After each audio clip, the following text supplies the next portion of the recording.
Nous sommes de retour ici au Parc des Expositions de Besançon Micropolis pour cette 3e édition du Carrefour des maires et des élus locaux de Franche-Comté. Nous sommes sur ce plateau TV pour aborder un nouveau sujet: chantier, transport et qualité de l'air en Franche-Comté. Un certain nombre d'invités autour de cette table. Francis Schweitzer, bonjour. Bonjour. Vous êtes directeur d'Atmo Franche-Comté, l'association de surveillance de la qualité de l'air. À mes côtés également Jean-Marie Roux, chef du service bâtiment, énergie et logement à la DREAL de Franche-Comté. Bonjour. Bonjour. Catherine Bohème, chargée de mission développement au cluster éco-chantier à Besançon. Bonjour Catherine. Bonjour. Et Frédéric Audinel de l'AFT-IF Team. Bonjour. Bonjour. Vous êtes en charge notamment de l'animation de la charte CO2 en Franche-Comté. Alors, chantier, transport et qualité de l'air, c'est le sujet qui nous importe dans l'immédiat. Francis Schweitzer, vous dirigez donc cette association Atmo Franche-Comté qui a pour but de surveiller la qualité de l'air dans notre région. Quels sont les principaux polluants atmosphériques dans la région ? Alors en termes de surveillance, on surveille globalement une cinquantaine de polluants, dont sur les 50, une dizaine qui sont réglementés. Alors on va citer le dioxyde de soufre, avec des origines essentiellement industrielles, les oxydes d'azote, une part importante liée au transport routier de manière globale. On retrouve les particules, les PM10, les PM2,5, avec des origines diverses, on y reviendra tout au long du débat. L'ozone, également, le fameux polluant estival. Voilà les 4 principaux surveillés à ce jour. On pourrait citer également le benzène, voire les hydrocarbures aromatiques polycycliques qui viennent compléter ce dispositif de surveillance. Est-ce qu'il y a des moments dans l'année qui attirent plus particulièrement votre attention, où les voyants sont plus au rouge ? Alors effectivement, je dirais qu'il y a 2 périodes dans l'année. Une période estivale, où on retrouve généralement la pollution à l'ozone. Donc ça débute aux alentours du mois de mai pour se finaliser début septembre. Et puis une période hivernale beaucoup plus propice cette fois-ci à la pollution au dioxyde d'azote, mais également à la pollution en particules. Quels sont les secteurs particulièrement sensibles où il y a des dépassements qui sont à l'origine du plan de protection de l'air, Francis Schweitzer ? Alors si on prend une vision régionale, je dirais qu'il y a globalement 3 zones dites réellement sensibles. Une première selon ce Saunier avec une problématique et des dépassements d'objectifs de qualité pour la pollution à l'ozone. Une seconde zone sur Besançon, de manière globale, l'agglomération, avec cette fois-ci une problématique liée aux oxydes d'azote. Et une problématique que nous retenons aujourd'hui sur le plan de protection de l'atmosphère avec l'aire urbaine Belfort-Montbéliard, où nous avons pu observer des dépassements de valeurs limites en poussière PM10. Quels sont les moyens dont vous disposez ? Comment s'opère au quotidien la surveillance de la qualité de l'air ? Pour qu'on comprenne bien, c'est des capteurs répartis un peu partout sur la région ? Alors je dirais qu'en termes d'outils, 2 principaux outils. Tout d'abord, tout ce qui est station dite automatisée. Effectivement, ce sont des capteurs installés aux 4 coins de la région. Une vingtaine de stations fixes installées de Lons-le-Saunier à Montbéliard, de Montandon à Vesoul, en passant par notamment le centre-ville de Besançon. Couplés également à 4 moyens mobiles qui permettent, eux, de réunifier la qualité de l'air en tout point du territoire, en fonction des demandes spécifiques des collectivités, voire des industriels. Il y a un deuxième outil qui concerne, lui, plus spécifiquement tout ce qui est modélisation. Modélisation avec 2 objectifs. Un premier qui permet de faire de l'évaluation de la qualité de l'air partout sur le territoire, certes avec une incertitude, mais ça nous permet d'avoir des ordres de grandeur, mais également, au même titre que Météo France, faire de la prévision de la qualité de l'air. Merci Francis Schweitzer. Jean-Marie Roux, vous êtes chef du service logement, bâtiment et énergie à la DREAL de Franche-Comté. Francis Schweitzer disait il y a un instant que dans l'aire urbaine de Belfort, Montbéliard et Récourt, d'Elle, il a déjà été constaté des dépassements des seuils de pollution. Et quel est le principe qui a été retenu dans le cadre de la mise en place d'un plan de protection de l'air dans l'aire urbaine, notamment dans le Nord Franche-Comté ?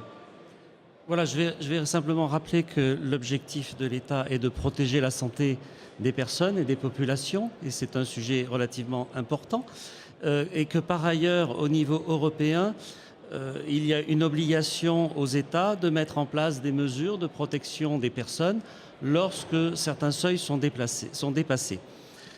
Et effectivement, même si on constate que localement, la plupart des villes de Franche-Comté doivent prendre des précautions.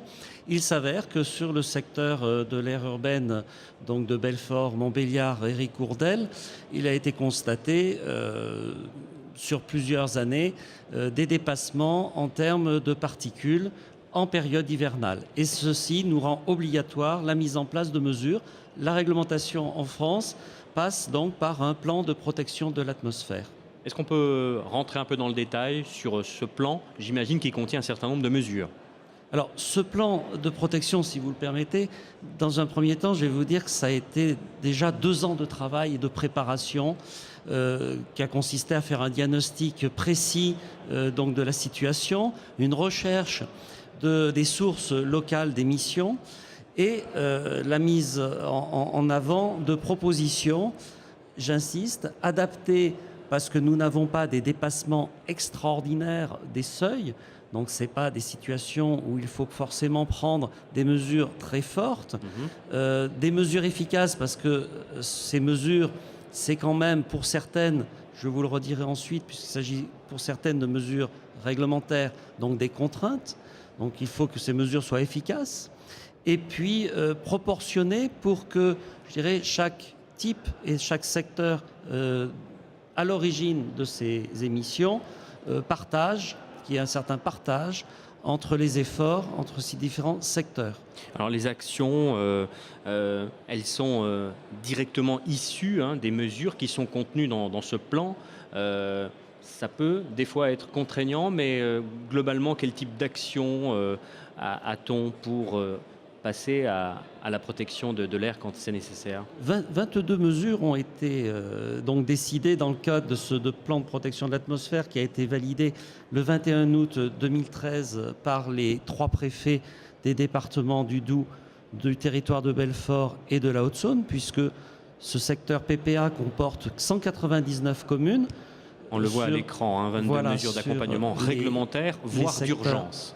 Voilà, sur les secteurs, donc, ont été prises 22 mesures, dont je tiens à insister 9 mesures qui sont de l'accompagnement, de la communication et de la sensibilisation, 10 mesures réglementaires que je vais dire permanentes, pérennes, qui s'appliquent et qui s'appliqueront, puisqu'il faut pour certaines encore des dispositions réglementaires supplémentaires, donc qui s'appliqueront de manière permanente, et 3 mesures que l'on appelle dites mesures d'urgence, où par exemple, je vais vous citer la limitation de vitesse lorsqu'il y a des pics de pollution, l'adaptation, voire l'interdiction d'activités sportives. Voilà les domaines où la réduction de la combustion du bois. Voilà. Nous reviendrons bien entendu sur ce plan un peu plus tard. J'en profite pour donner la parole cette fois-ci à Frédéric Codinel. Vous êtes rattaché à l'AFT IFTIM, un centre de formation dans le domaine des transports, mais vous êtes plus particulièrement détaché à mi-temps auprès de l'ADEME, de la DREAL et du Conseil régional de Franche-Comté pour animer la charte CO2 dans la région. Rappelons-nous quelle est à l'origine cette mesure de la charte CO2. Effectivement, la charte CO2 était mise en place à la demande et promue un petit peu par les fédérations de transporteurs. Suite au Grenelle de l'environnement, l'ADEME a mis en place cette charte, cet engagement volontaire. Donc c'est un document qui est soumis aux transporteurs, aux professionnels, et qui signe cet engagement. Donc qui n'est pas soumis, qui est proposé. C'est un engagement volontaire dans lequel les transporteurs et depuis peu tous les utilisateurs de véhicules lourds peuvent s'engager gratuitement dans une recherche des gaz à effet de serre sur leurs véhicules. Donc c'est bien les transporteurs routiers qui ont un peu donné l'orientation. Et maintenant, c'est étendu à la fois aux véhicules lourds, donc les travaux publics, mais aussi ça a été étendu entre-temps au transport de voyageurs. Effectivement, dans un deuxième temps, les transporteurs voyageurs ont embrayé et suivent assez facilement cette démarche qui leur propose de faire dans un premier temps déjà un diagnostic CO2. On fait une analyse de leur consommation. Et on met en place des actions prévues, évaluées, valorisées par l'ADEME. Et on se les met en place. On travaille sur 4 axes. On doit trouver des actions pour les conducteurs, les véhicules. On doit trouver aussi des solutions pour l'organisation des transports et le carburant. Alors si on rentre un peu dans le détail, c'est des conseils en éco-conduite destinés à ce que les chauffeurs conduisent d'une certaine manière. C'est quoi précisément si on rentre dans le détail? Par exemple, vous en citez une, dans l'axe conducteurs ou même véhicules. On peut former les conducteurs déjà à l'éco-conduite. Il y a une façon de conduire qui est beaucoup plus économique. À partir du moment où vous économisez du gasoil, du carburant, vous économisez des gaz à effet de serre et des polluants, bien entendu. Autre aspect de... Monsieur Roux nous parlait de limiter la vitesse. Dans les actions mises en place par l'ADEME et valorisées par l'ADEME, tout bonnement de brider certains véhicules. Un petit bridage de la vitesse engendre énormément de gains au niveau des émissions de CO2. Alors, cette charte, elle contient un certain nombre d'engagements mutuels. On reste sur l'exemple des transporteurs routiers ou encore des véhicules lourds dans les TP. C'est accompagné de quelles mesures incitatives notamment? Donc, il faut savoir déjà que cette mise en place est gratuite. Je suis à leur disposition de façon gratuite. Je suis entièrement financé par la région, l'AFT et l'ADEME. Donc tout professionnel peut s'adresser à vous? Du moment qu'il est détenteur de véhicules de plus de 3,5 tonnes. D'accord. Pour l'instant, le compte propre, moins de 3,5 tonnes, n'est pas encore intégré. Ils peuvent venir me contacter. Je fais avec eux un diagnostic CO2 de leur entreprise. Et après, on recherche ensemble quelles sont les actions les plus adaptées à leur entreprise qu'on peut mettre en place pour une durée de 3 ans. Et je fais en fait, après, il nous reste à faire un bilan tous les ans, un bilan annuel de leurs actions, pour voir si c'était positif. Et ça l'est bien souvent. Catherine Bohème, vous êtes chargée de mission développement au cluster éco-chantier. Vous êtes basée à Besançon. Quelles sont les démarches qui ont été engagées par les entreprises, des travaux publics, pour justement la préservation de la qualité de l'air? Alors, je vais vous parler tout d'abord d'un exemple qui se présente bien sûr sur l'aire urbaine, par le biais de la carrière de Le Puigy, qui, par rapport au site, je vais vous aborder sous 2 angles. L'aspect site est fort sur le site même de l'entreprise, et puis nous parlerons aussi bien sûr des éco-chantiers, qui peuvent être aussi une démarche qui puisse permettre de prendre en compte aussi la problématique de la qualité de l'air, et donc de réduire les impacts. Alors, sur la carrière de Le Puigy, on est à la fois dans un contexte d'installation classée, comme on le disait tout à l'heure par rapport au PPA, donc avec des réglementations applicables, mais il faut voir aussi que nos entreprises partent également dans des démarches de qualité, donc volontaires, supplémentaires, notamment dans les démarches de qualité ISO 14001, ce qui est le cas à Le Puigy.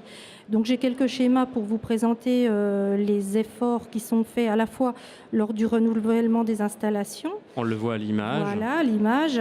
Donc on est du point de vue des poussières dans le cadre des silos à sable, dans le cadre des capotages, convoyeurs et de confinement de cribles, de systèmes d'aspiration spécifiques de poussière par filtre et de systèmes d'abattage de poussière par brumisation.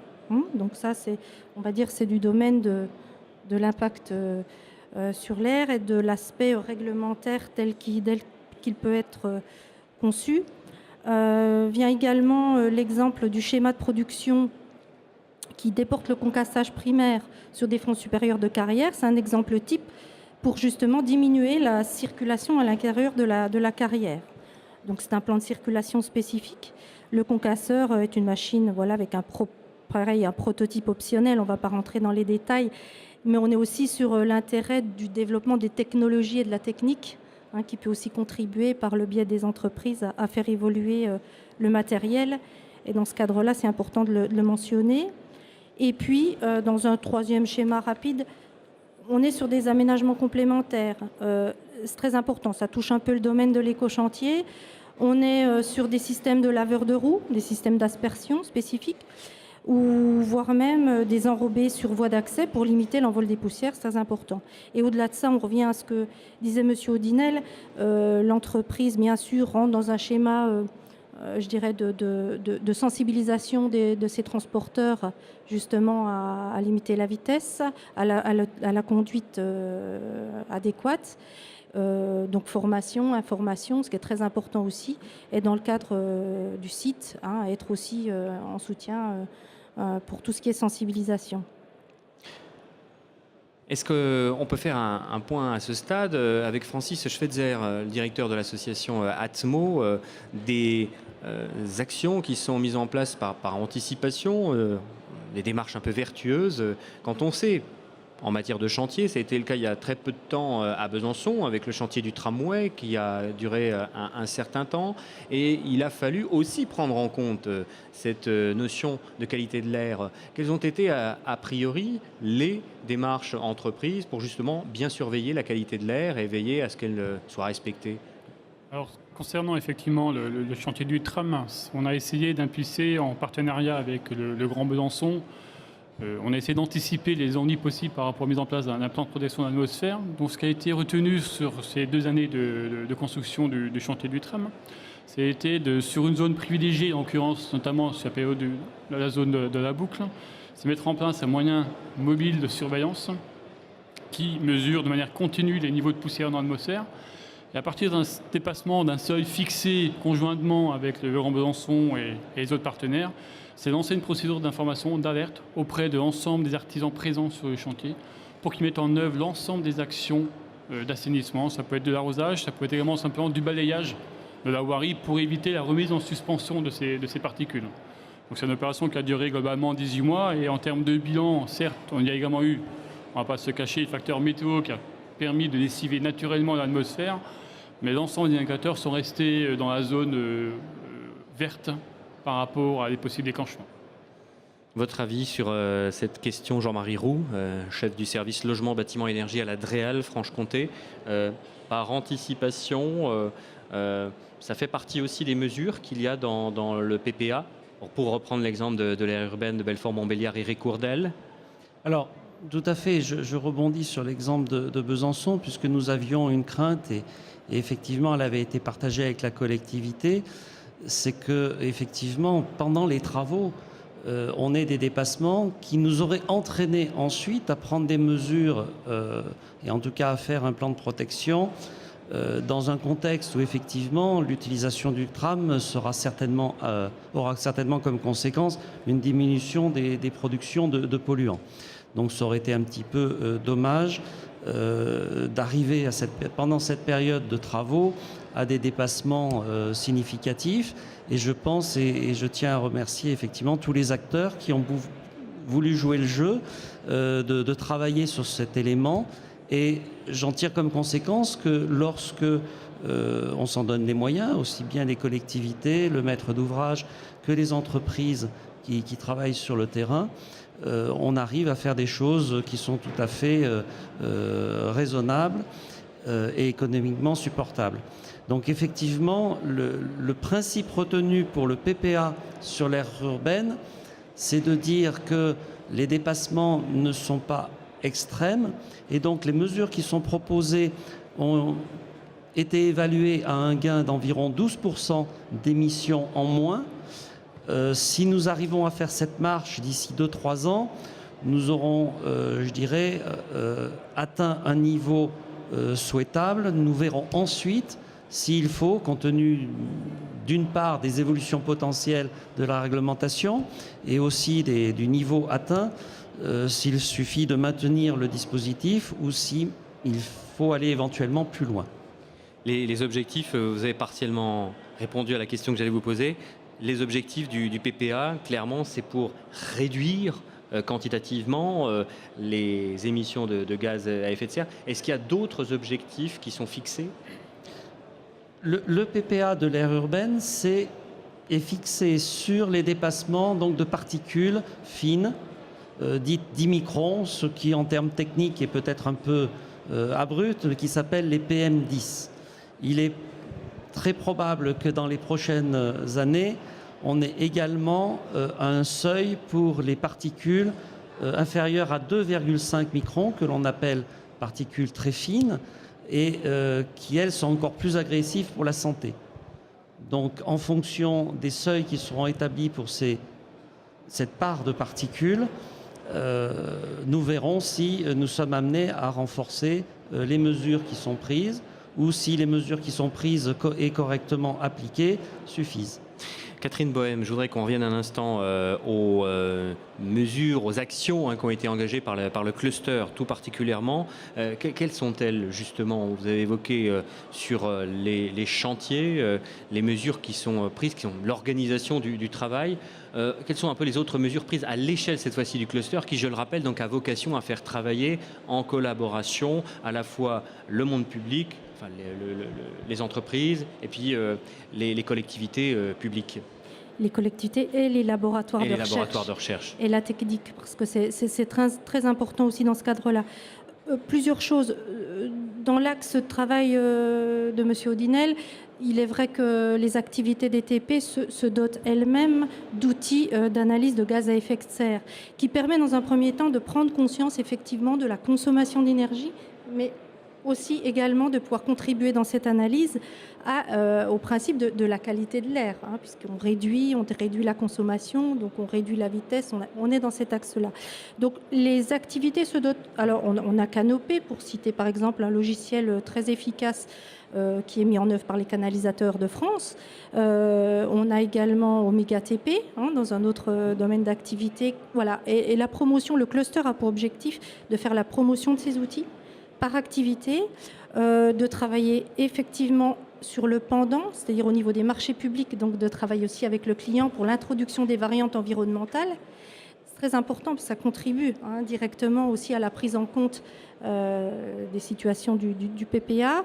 Et pour revenir sur les éco-chantiers, dans l'optique de ce qui a été fait bien sûr pour le tram de Besançon, on est à la fois dans une démarche, un cadre dans lequel les entreprises vont contribuer à améliorer la prise en compte de l'environnement, mais aussi et surtout grâce à la volonté du maître d'ouvrage qui fixe un cadre, une règle, et sur lesquels on va être susceptible de répondre. C'est important. Alors, à la fois dans la technique, je reviendrai tout simplement aussi sur l'innovation, en 2 mots. Employer le bitume à faible taux d'émissions de polluants. Là aussi.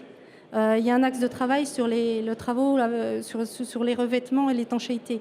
L'innovation, c'est au cœur du cluster. On va travailler sur ce sujet-là, développer la technologie pour encore améliorer nos produits et pour contribuer aussi quelque part à cet objectif commun. Frédéric Audinel de l'AFT IFTIN, chargé d'animer la charte CO2 au niveau régional. Vous l'avez dit, vous êtes le point d'entrée pour les professionnels. Est-ce que cette charte elle a vocation à être étendue encore à d'autres secteurs d'activité? Tout à fait, la charte va évoluer. D'autres acteurs vont pouvoir l'intégrer. On pense même à la labelliser, voire même l'étendre. Il y a déjà quelques initiatives qui sont prises hors de France. Donc ça pourrait devenir une charte européenne, voire même un label pour tous nos transporteurs et acteurs du BTP. Allez-y. Je voulais rebondir sur les propos de Catherine. C'est vrai que ces investissements sont quand même assez colossaux. On parlait de véhicules, un véhicule neuf aux normes Euro 6, les dernières normes qui réduisent énormément les polluants, coûte de 8 à 12 000 euros de plus qu'un véhicule Euro 5. Donc vous voyez bien la difficulté que les transporteurs et acteurs du BTP rencontrent pour essayer d'aider la planète. Mais tout ceci leur coûte énormément cher. Merci.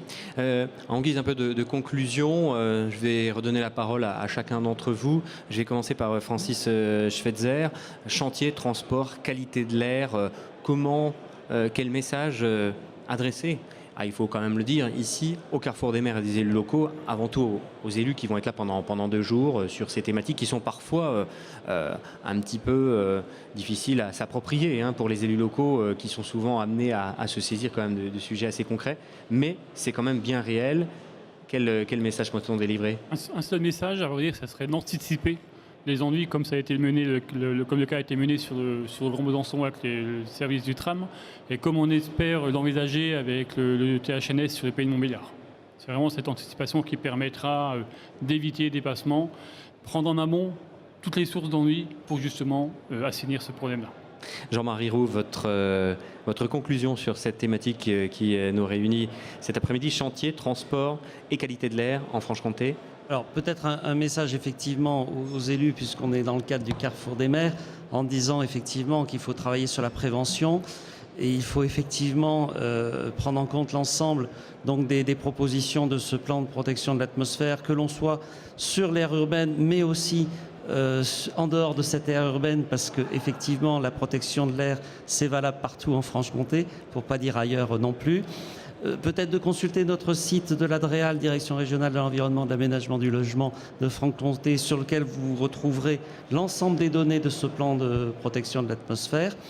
Et puis effectivement aussi vous remercier parce que indirectement, en faisant cette action de communication, nous contribuons aux actions prévues par le PPA, qui est de sensibiliser et de communiquer sur les mesures à prendre pour la santé des populations. Frédéric Odinel, un mot, un message, une recommandation, un appel. Vous pouvez profiter de ce carrefour des maires et des élus locaux sur la charte CO2 notamment. Effectivement, je me tourne vers les acteurs et les élus locaux, maires de Franche-Comté et de toute France. C'est vrai que les investissements de ces transporteurs et acteurs du BTP sont énormes. Il ne serait pas idiot de leur réserver un accès privilégié, voire un petit peu panacher leurs appels d'offres de cette notion de développement durable qui nous est chère. Et il leur faut une incitation, une valorisation de leurs efforts, ça c'est clair. Merci Frédéric Odinel. Catherine Bohème pour le cluster éco-chantier.